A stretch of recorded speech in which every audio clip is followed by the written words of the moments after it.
எந்த கலைஞனும் அவளை சிலை வடிப்பான், எந்த புலவனும் அவளை பாட்டில் வைப்பான். அந்த இயற்கையும் அவள் மேல் காதல் கொள்ளும், அவள் நினைவாலே என் காலம் செல்லும்.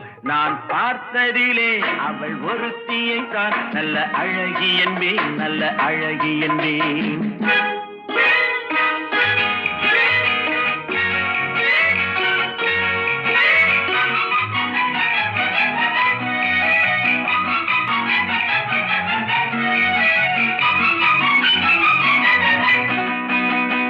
இடையோ இல்லை இருந்தால் முல்லை கொடி போல் மெல்ல வளையும், சின்ன குடை போல் விரியும் இமையும் விழியும் பார்த்தால் ஆசை விளையும்.